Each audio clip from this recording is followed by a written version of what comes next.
Abra a sua Bíblia no livro do profeta Daniel, a história interessantíssima. Deixa eu abrir aqui a minha.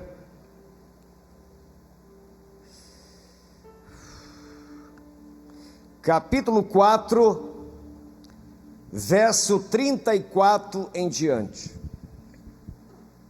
Daniel, capítulo 4, verso 34 em diante. Wilson, sobe só um. Isso está na mesa? Subir só um pouquinho o PA, por gentileza.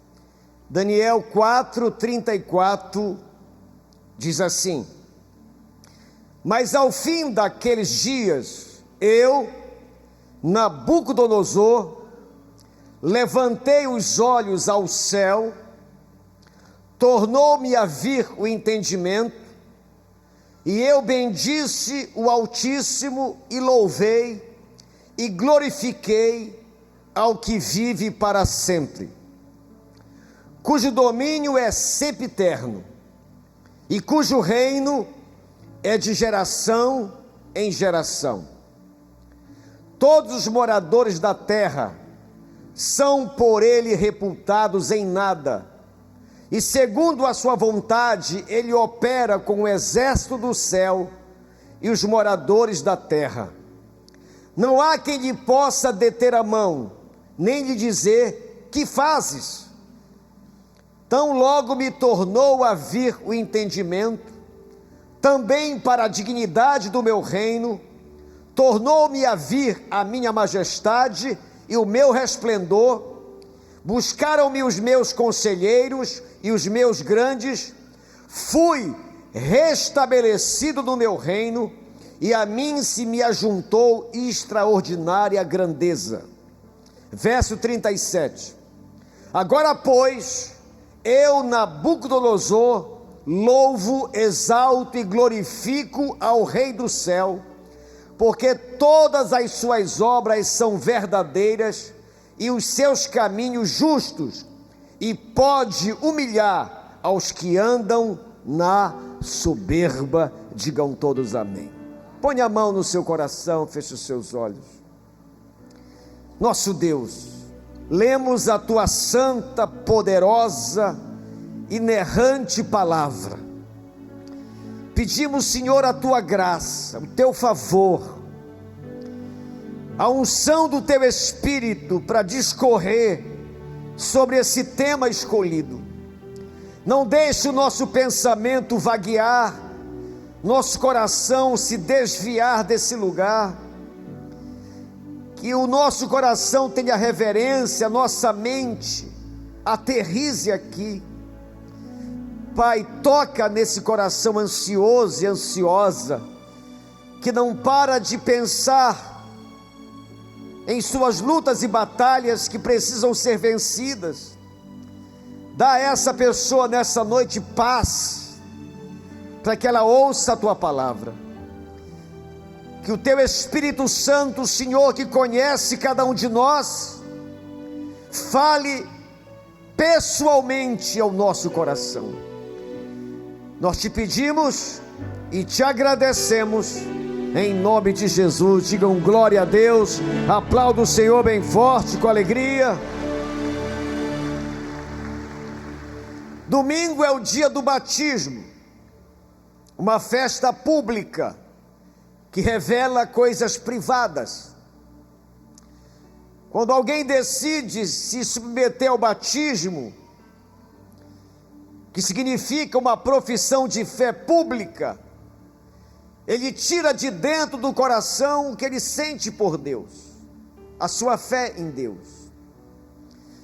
É como um casamento que a sua realização mostra que aquela mulher decidiu ter como seu marido aquele homem, e aquele homem decidiu ter aquela mulher como sua esposa, e por isso eles publicam através da realização do casamento, assumem um compromisso público sobre a sua decisão.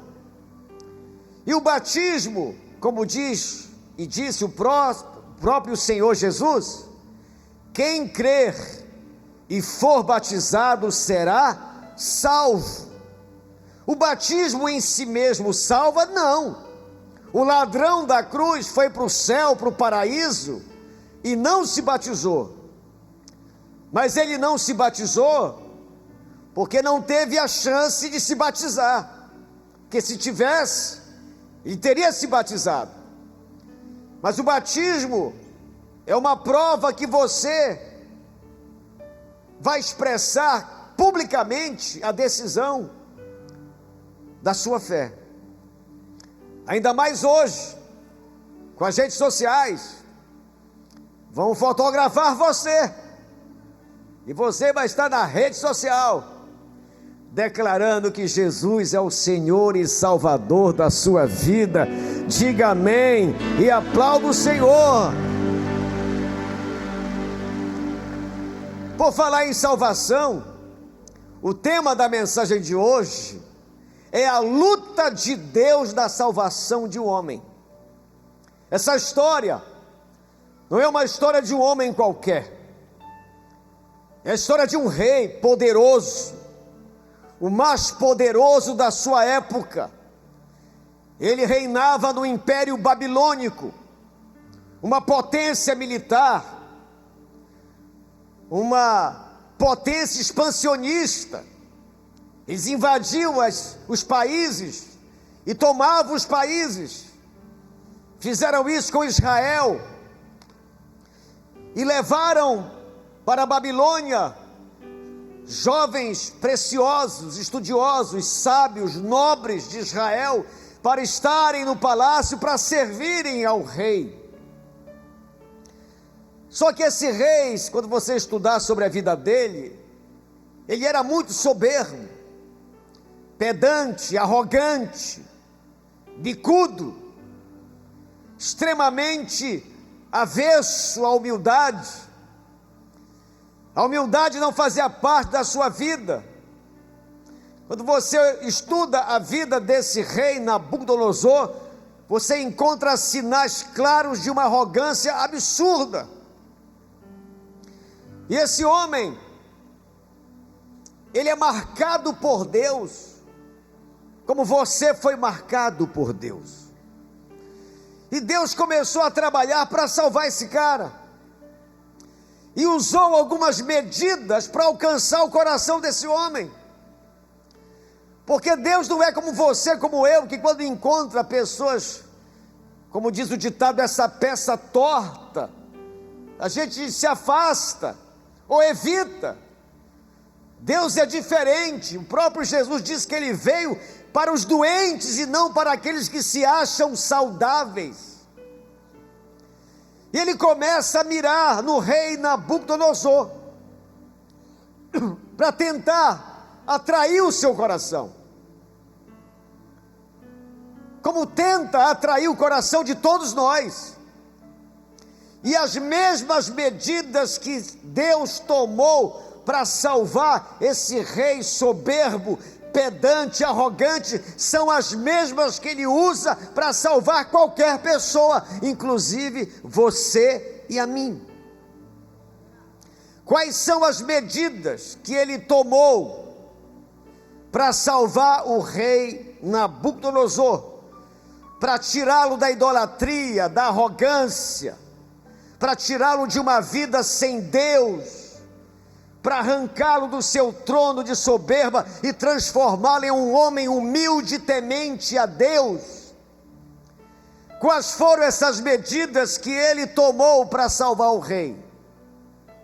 Número 1, diga comigo: Deus colocou seus servos em sua companhia. Quando ele invade Israel e manda trazer os nobres de Israel, Deus permite que 4 caras tementes a Deus, que levavam a sua fé a sério, fosse para o palácio. E no capítulo 1 você encontra essa convivência entre Sadraque, Mesaque, Abidnego e Daniel com o rei, diz o verso 19. Então o rei falou com eles, havia conversa entre eles, e entre todos não foram achados outros como Daniel, Ananias, Misael e Azarias. Depois trocaram o nome deles para Sadraque, Mesaque e Abidnego.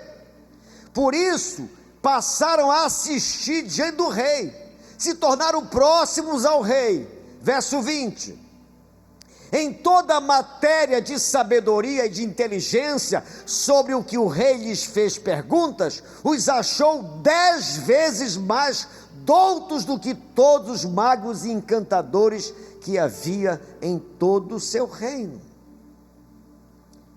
Deus coloca pessoas estratégicas ali perto dele, para influenciá-los, para conduzir o rei à presença de Deus. O testemunho, a sabedoria divina que esses homens tinham, eram num nível tão altíssimo que impressionou o rei Nabucodonosor. Mas mesmo com essa convivência com homens de Deus, não resolveu, não funcionou. O rei não se rendeu ao Deus de Daniel, de Sadraque, Mesaque e Abidnego.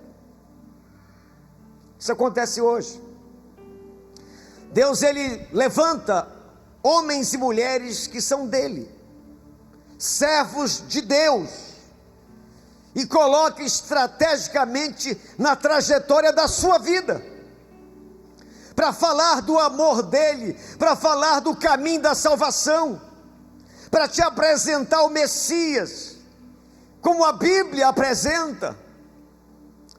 E muitas pessoas resolvem, mas outras não.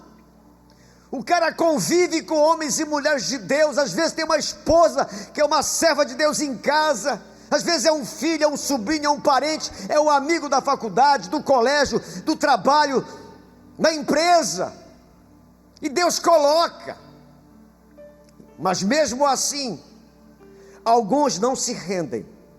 Acho interessante como ele achava os servos de Deus inteligentes, capazes, habilidosos, um testemunho exemplar, mas isso não foi suficiente para que eles fossem, para que ele fosse, que ele se rendesse ao Senhor. Como isso não resolve, Deus toma a segunda medida. Número 2, repita por gentileza: Deus colocou pessoas para mostrar o interesse de Deus nele. Diz no verso 27 do capítulo 2: respondeu Daniel na presença do rei e disse: o mistério que o rei exige, nem encantadores, nem magos, nem astrólogos o podem revelar ao rei. Verso 28: mas há um Deus do céu, o qual revela os mistérios, pois fez saber ao rei Nabucodonosor o que há de ser nos últimos dias. O teu sonho e as visões da tua cabeça, quando estavas no teu leito, são estas. Ele teve um sonho. O rei ficou perturbado com o sonho que teve, e ele chamou os encantadores, os astrólogos, os sábios da Babilônia para tentarem interpretar o sonho. Mas esse rei era tão arrogante que ele disse: olha, eu não vou nem dizer o sonho para vocês. Se vocês são safos mesmo, como diz uma linguagem popular, vocês vão me dizer o sonho que eu tive e a interpretação desse sonho, e quem não fizer isso vai morrer. E como eles não descobriram, eles iam morrer. E a notícia chega até Daniel, e Daniel ora a Deus, e Deus o instrui a falar com o rei, e dizer a ele que ele poderia ser o intérprete do sonho do rei.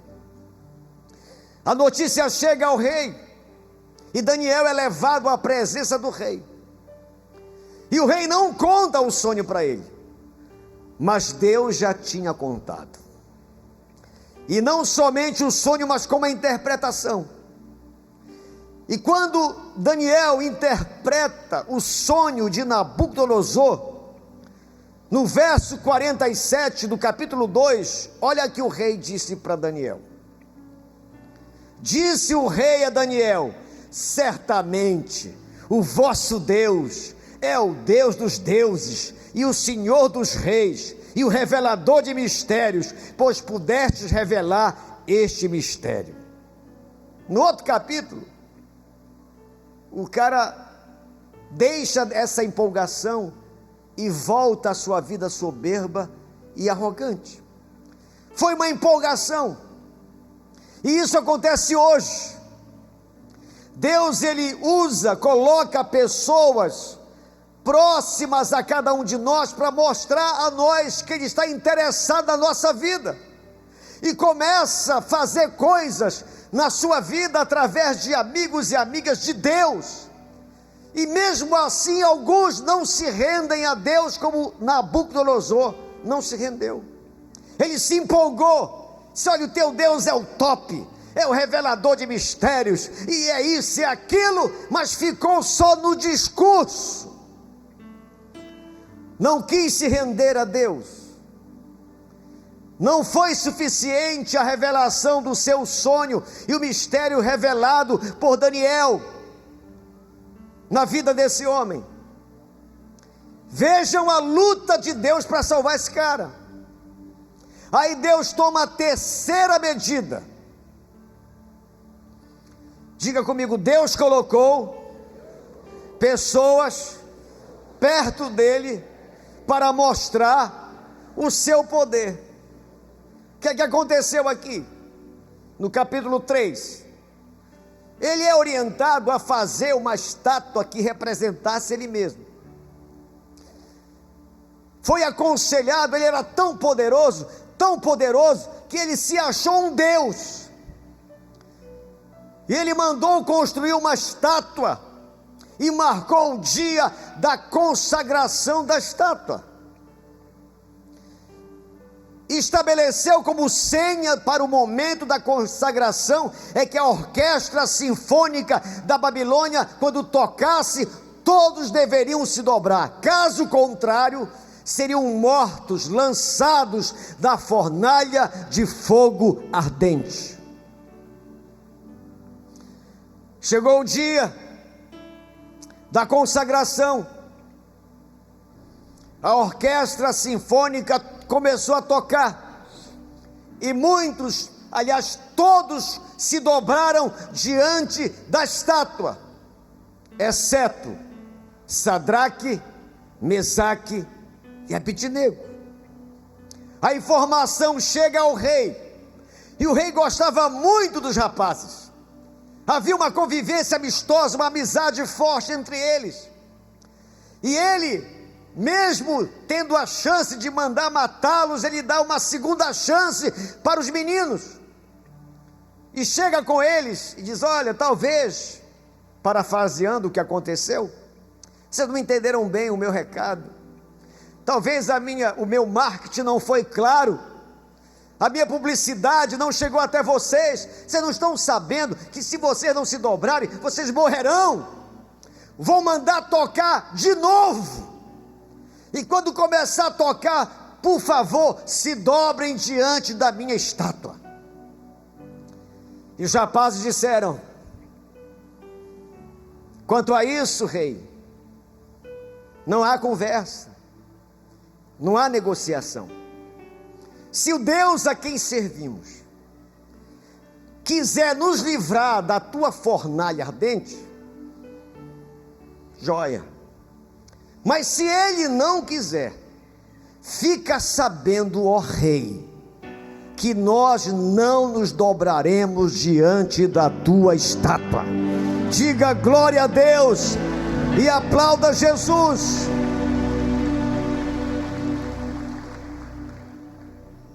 Aí o rei se enfurece, manda aumentar a temperatura da fornalha 7 vezes mais, e ordena que eles sejam jogados da fornalha.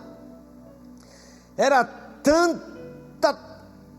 tanto calor, que os soldados que jogaram os meninos na fornalha morreram. Depois de um tempo, o rei se levanta e vai olhar para dentro da fornalha. Manda baixar a temperatura. Vou já ver esse churrasco de judeus. E quando ele olha para dentro da fornalha, não tinham 3, tinham 4. E a Bíblia diz que o quarto, disse o Nabucodonosor, é semelhante ao Filho dos deuses. Diga amém e aplauda o Senhor bem forte. Ele fica empolgadíssimo. Esse homem manda chamar os meninos, ele sai da fornalha sem cheiro de nada. Quando ele vê aqui essa cena, ele faz um decreto.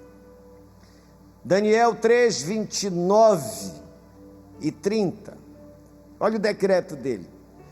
Portanto, faça um decreto pelo qual todo povo, nação e língua que disser blasfêmia contra o Deus de Sadraque, Mesaque e Abednego seja despedaçado, e as suas casas sejam feitas em monturo, porque não há outro Deus que possa livrar como o Deus de Sadraque, Mesaque e Abednego. Diga amém, diga glória a Deus.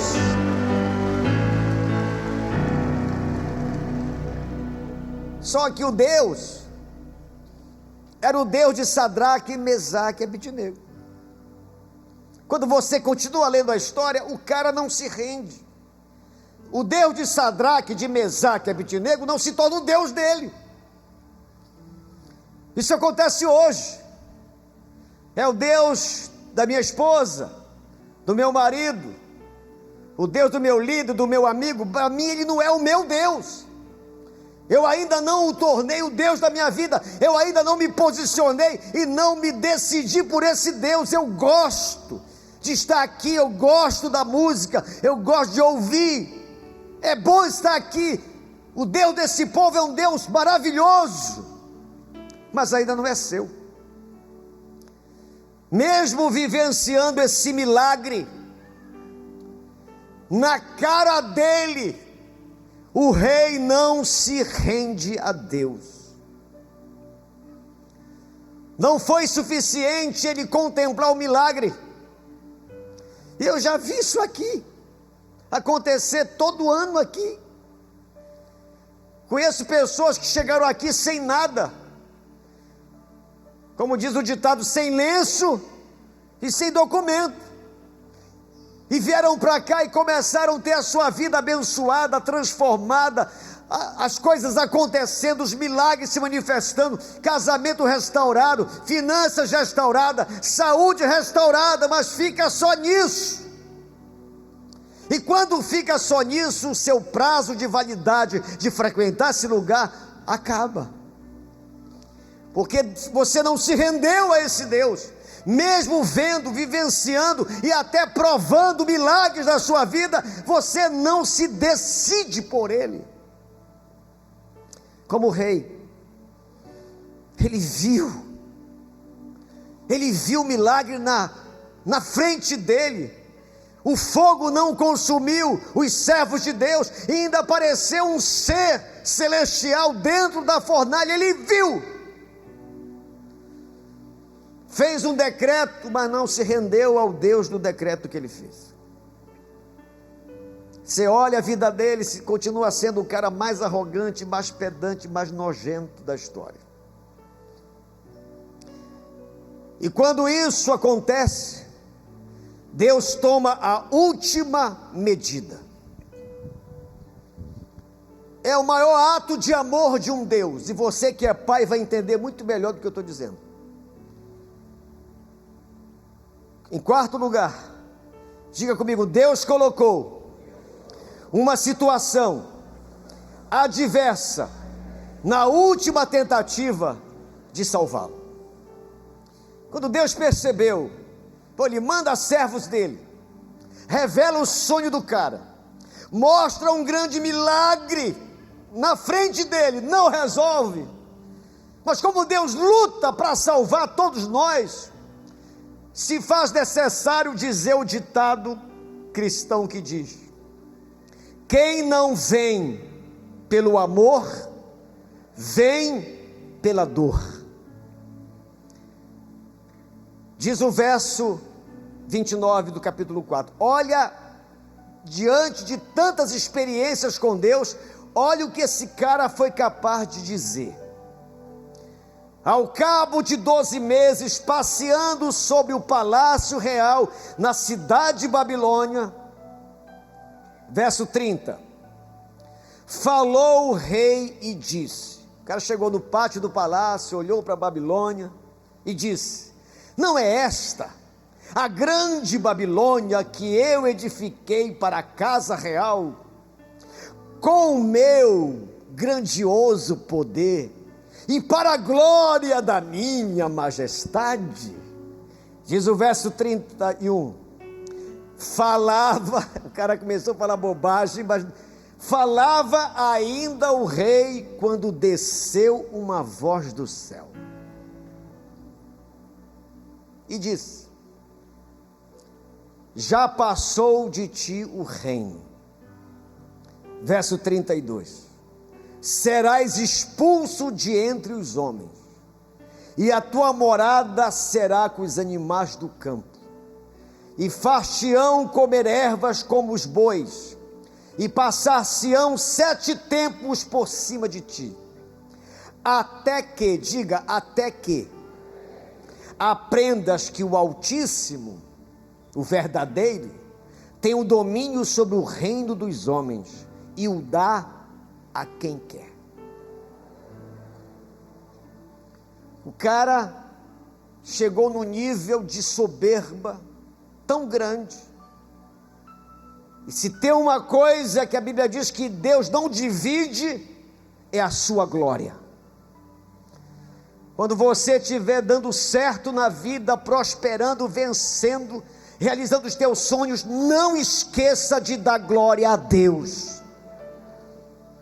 Esse homem, no pátio do palácio, começa a dizer assim: não é esta grande Babilônia que eu construí com a força do meu poder, eu sou o cara.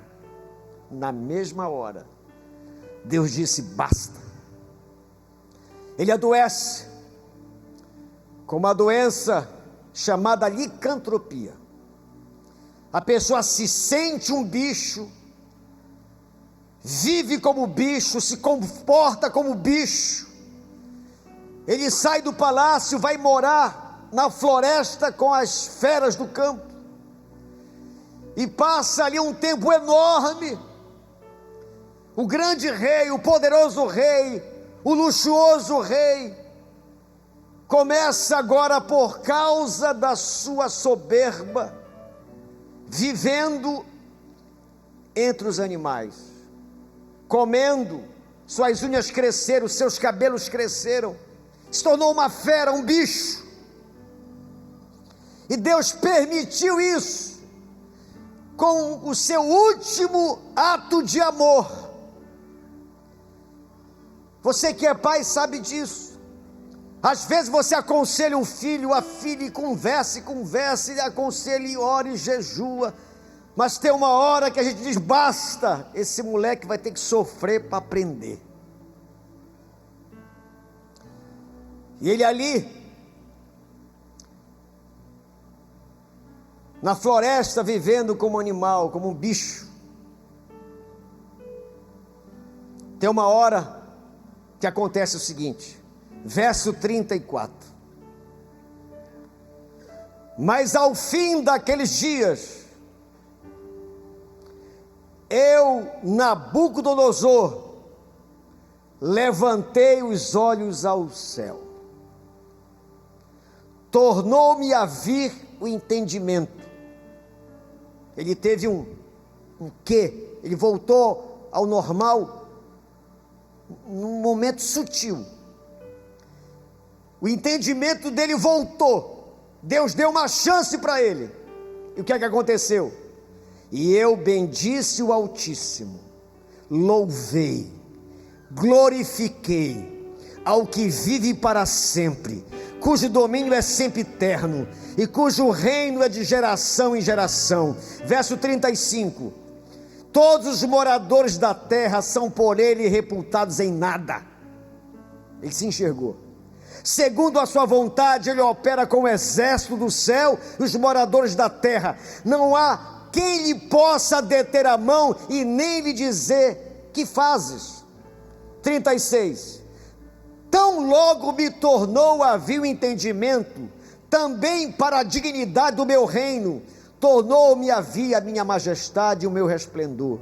Buscaram-me, foram buscar ele, os conselheiros e os meus grandes, e fui restabelecido no meu reino, e a mim se me ajuntou extraordinária grandeza. Verso 37: agora, pois, eu, Nabucodonosor, louvo, exalto, glorifico ao Rei do céu, porque todas as suas obras são verdadeiras, os seus caminhos são justos, e pode humilhar os que andam na soberba.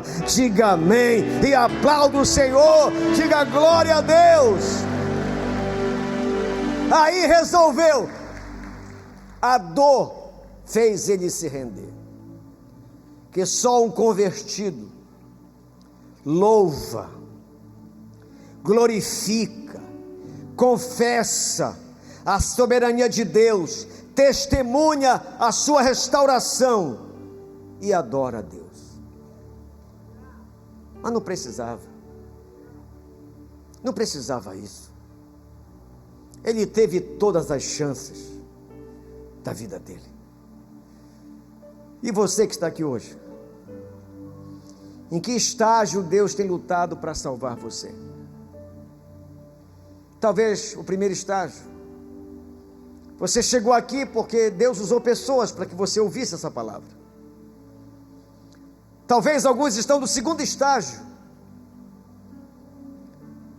você tem visto coisas acontecerem, você tem percebido a ação de Deus na sua vida e talvez na vida de algumas pessoas. Os milagres você começou a entender e a ver e a vivenciar e a provar.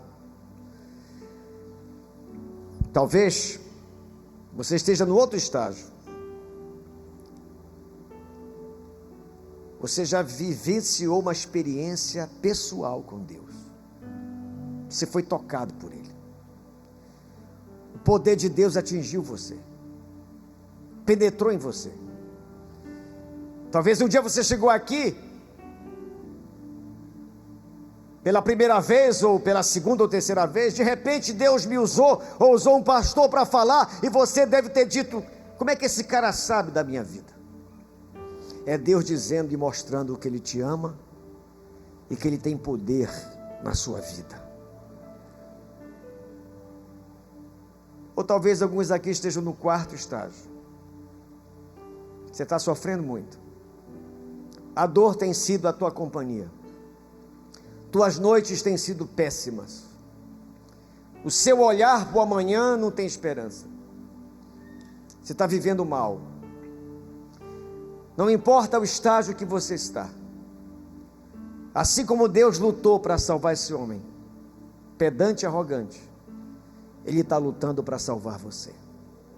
Eu queria que em silêncio, sem ninguém conversar e sair da igreja, fique em pé, em nome de Jesus.